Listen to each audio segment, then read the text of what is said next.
Hi, my name's Steve and welcome to another Mind Bomb training video. Today's topic is strategic planning, and in particular I look at the use of setting objectives. It's an easy and obvious one, you would think, but if we do it a bit more analytically, then definitely it can help you to achieve your goals, make sure that you're going in the right direction. For a lot of people, it's easy to just kind of fall into the routine of doing whatever it is that you do, whatever your business does, on a day-to-day, week-to-week basis, without really thinking about what you're putting all the extra effort and all the hard work and extra hours into the business for. And I think it's certainly important, ideally at the outset, but B, on a regular basis, to think about what your objectives really are. From a corporate planning point of view, it's often you'll find people in the corporate strategic business will talk about some fairly abstract ideas, which I suppose in larger organisations is only to be expected. But from a small business perspective, I think the objectives that people set out with, they tend to become blurred. They're somewhat aligned or very close to the objectives that the business may be trying to achieve. So I think it's worth taking some time out to really think about what your objectives are within the business and what you're actually doing it all for. So it's easy to be overwhelmed with all the ideas, especially at the start of a new project, and you get diverted off into so many different things. But the focus today, what I want to talk about, is to make sure that you're actually bringing focus to your own plans and what your objectives are going to be.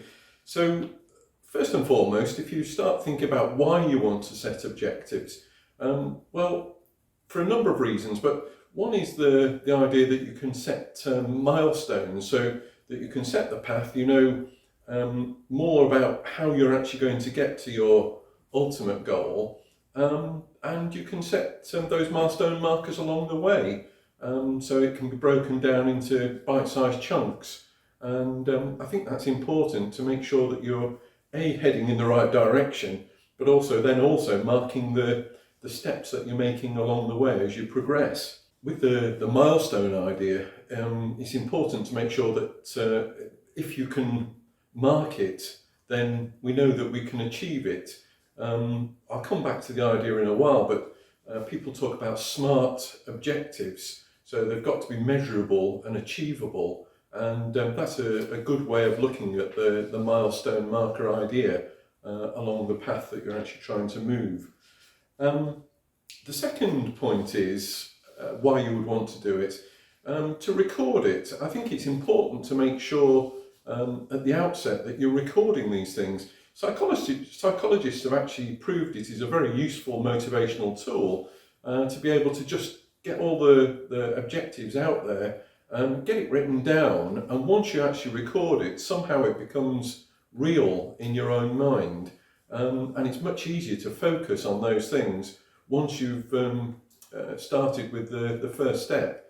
So make sure to record it as you go forward. Being able to refer back is the other reason why you need to get everything down in writing at the start. It's all too easy to forget about how far you've come along the way. But if you get your objectives set down in writing to start with, 6 months or a year's time, you can then refer back and you get that sense of achievement. And it's great motivation for anyone to be able to see how far they've come along that path. Once you're actually involved in it, you can't see the wood for the trees. It can be very difficult to focus on the achievements that you have made. So make sure to record things right from the start. Let's look at the way that you're actually heading, and let's look at where you want to get to. So the way that I think about this, for me, there's 3 levels that you need to consider. First of all, the vision thing, and those are the higher level objectives. This is really the reason that you're going off in this path of running your own business in the first place. Instead of stacking shelves in supermarkets or basically taking yourself an easy ride, then there has to be a reason for doing it. And for me, it's that vision thing. It's the start for any entrepreneur of why they want to, why they actually want to do it. So a few examples, I'll give you a few examples of higher level objectives or the ultimate vision. An independent lifestyle. There's got to be some motivation for doing things your own way and not actually having someone looking over your shoulder all the time and telling you, you've got to do it this way, you've got to do that, this is where you should be now. And that independence is very important for a lot of people. Certainly it is for me. Second example, I've put down to become wealthy. Now, wealthy is a very relative term. It changes for a lot of people at different stages in their lives. But if you want to get rich, you've really got to put some figures down to it. There's no point in saying, just I want to be rich in 5 years' time. That's not how it works. What you really need to consider is what rich means for you right now and where it might be in 5 or 10 years' time. So if rich is actually buying your first house, that's great. But if rich is actually being able to pay off the mortgage on the house, again, it's something different, but you've got to consider what you mean by having enough cash in the bank to fund the lifestyle that you want. Another higher level objective, maybe, I think it's a motivating factor for some people, maybe to become famous. I'm sure there's people out there where fame is actually a huge motivator. For me, it's not so much of an issue. I've never really had an aspiration to become a famous actor or a famous TV personality or whatever it is. But I think for a number of people, it's obviously a key motivating factor, and that's what you've got to identify. It's what really works for you, what's actually going to be the long-term motivation to do your own thing and do your own business. Other higher level objectives, maybe to create a family business. If you've actually got family already, you might want to create something that you can pass on to other people within the family. Some people think very strongly about creating that dynasty of longer term presence, if you like, within the business, and I think that can be important as well. Yeah, there's obvious ones to be the biggest business within a given area. You want to be the biggest, the best within a county, within a town, within the country, whatever it is. Then those are the things that you've actually got to jot down and make sure that you record at the outset. If you want it, then it's your vision, it's your aim, then that's what you've actually got to identify. One last one in the higher level objectives, I've put down to be able to fly to the moon, because that just shows how it can be abstract, how it can be different for different people. I've no idea whether anyone really wants to start their own business to be able to specifically fly to the moon, but you know, if you're going to want to earn tens of millions of dollars to be able to do it one day, then what better way than to actually do it through your own business? But if that is your motivation, and make sure that goes down as one of your vision things, whether it goes down as a higher level objective. The next level, medium term objectives. Now we're getting down to things that are going to be slightly more nitty gritty. Maybe not what gets you out of bed and gets you going on a dreary day in the week. But this is the sort of stuff that you need to keep focused on if you're going to achieve the longer term dream. So medium term objectives. If you're going to be dependent on other people to create this medium term objective, this is where it has to come in. So you've got to start thinking about whether this needs to be a big team thing, whether you need to actually put in steps along the way to recruit that team, how you're going to do it, and how it's actually going to work out over a period of time. So some examples I've put down here. Whether you need to achieve a franchisee status within your business. If that's something that you're aiming for, it might take 2 years, 3 years, whatever it is, or key distributor status, all of those kind of things, then that's a medium-term objective, and it should be part of the plan that you have. Equally, continually improving systems and providing excellent customer service. then they're fairly abstract things, difficult to measure, but you've got to build it into the medium-term objectives, ideally with some kind of measure to it. But at least if that is part of the business plan for yourself, then make sure that goes in there as well. Medium-term objective might be to actually buy out other businesses. If you've got competitors or complementary businesses that you have an eye on, then it may well be that that is a medium-term objective. You want to build your business by acquiring others so that you can bolt that on to your own existing business. And if that should be in the plan, make sure that goes down in writing as well. It may just be a number of outlets. If you're dependent on, retail is difficult at the moment, but if you're dependent on expansion through a geographical number of outlets, that should also go into medium-term objectives. If it's 5 outlets by 5 years, 20 outlets after 10 years, whatever the numbers are, then that should be into your medium-term objectives too. And a fairly obvious one that I think everyone should be identifying in there, you've got to be able to maximise the sales, maximise the profit for the business, and you need to have some idea of what that's going to be over the next 5 years. So have a stab at forecasting what the profit can be, what the sales can be over the next 1, 2, 3, 4, 5 years. And that should actually roll out. You don't need to put the whole business plan together, but some idea of where you're expecting your business to be over the next 5-year period. So the third level then for the objectives that you need to set for your business is going to be your shorter term objectives. This is really the day-to-day to-do list, the stuff that you've actually got to get done within a specific time frame. So you really need to be putting set times with this. The shorter term objectives should be at the forefront of your mind every day. This is the kind of thing that you need to focus on over the weeks and months, certainly as much as a year, so that you can focus then on the medium and higher term objectives.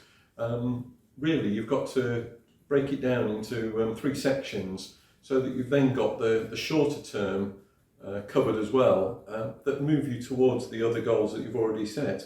So some of the examples I've put down of short-term objectives, to improve the quality of the staff, and that's got to be a focus on training and recruitment. So if your training and recruitment has been fairly haphazard for, let's say, the first 2 or 3 years of the business, then you want to be able to plan out the year as to how much training that you're going to bring through for your people. And the same with recruitment. If you're actually going to recruit new staff, plan it across the year and make sure that you've got those key positions covered at key times across the year, and make sure that that's timed. It may well be that the shorter term objective is to improve the overall appearance of the premises that you're working from. So again, if you're in a shop, you might want to improve the outward appearance, new shop fittings, proper design of a retail experience. All of those kind of things can actually fit into a shorter term objective. And certainly, again, you want to be able to say, we're going to do the design work in the first 2 months, prepare the tenders and quotes for the work, and make sure it's all done within the year, so it's maybe ready by next Christmas or whatever the time scale is. You want to actually get that planned, and anything within the frame of months has to be down in the shorter term objectives. Product development and improvement is another one. A lot of businesses rely on a pipeline of products coming through all of the time. So that perpetual sort of focus on the product development has to be within your short-term objectives. If you've just launched one product, you really should be looking at what the replacement is going to be for that, maybe in 12 months or 2 years' time.